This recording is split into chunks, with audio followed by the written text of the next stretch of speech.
Laser hair removal అనేది చాలా common procedure. దానివల్ల ప్రాబ్లమ్స్ ఏమేమి ఉంటాయి, ఎక్కడ చేయించుకోవాలి, ఇలాంటివన్నీ నేను మీకు ఇవాళ చెప్పబోతున్నాను.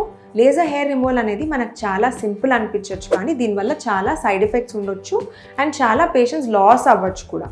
ఎందుకంటే సరిగా పనిచేయని మషీన్స్ వల్ల పేషెంట్స్ 10 సెషన్లు 20 సెషన్లు చేసుకున్న తర్వాత కూడా hair as it is grow అవ్వడము, లేదంటే ముందు ఉన్న దానికంటే థిక్గా గ్రో అవ్వడము, ఇవి రెండు చాలా కామన్ ప్రాబ్లమ్స్. ఇవి కాకుండా డేంజర్ సిగ్నల్స్ ఏంటి అంటే, ఎక్కడ పడితే అక్కడ లేజర్ హెయిర్ రిమూవల్ చేయించుకున్న వాళ్ళకి బర్న్స్, స్కిన్ బర్న్స్. ఎందుకంటే ఆ ఎనర్జీ ఏదైతే వస్తుందో హీట్ రూపంలో వస్తుంది కాబట్టి చర్మం బర్న్ అయ్యే ఛాన్సెస్ ఉంటాయి. అందుకని మీ లేజర్ సెంటర్ని చాలా కేర్ఫుల్గా చూస్ చేసుకోవాలి.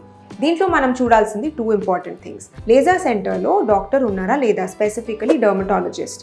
బికాస్ డర్మటాలజిస్ట్కి మాత్రమే ఈ లేజర్ ఎనర్జీ ఏంటి, ఏ స్కిన్ టైప్కి ఏ లేజర్ పడుతుంది, ఎన్ని సెషన్స్ పడతాయి, ఎంత ఇంటర్వెల్లో చేసుకోవాలి అనేది తెలుస్తుంది.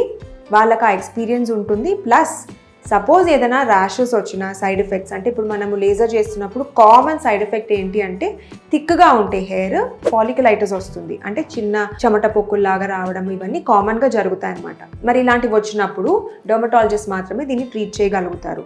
Second thing, facial hair removal laser చేస్తున్నప్పుడు అంటే ఆడవాళ్ళకి మొహం పైన థిక్గా హెయిర్ గ్రో అవుతుంది. ఇది హార్మోన్ ఇంబ్యాలెన్స్ వల్ల చాలా ఫ్రీక్వెంట్గా వస్తుంది అనమాట.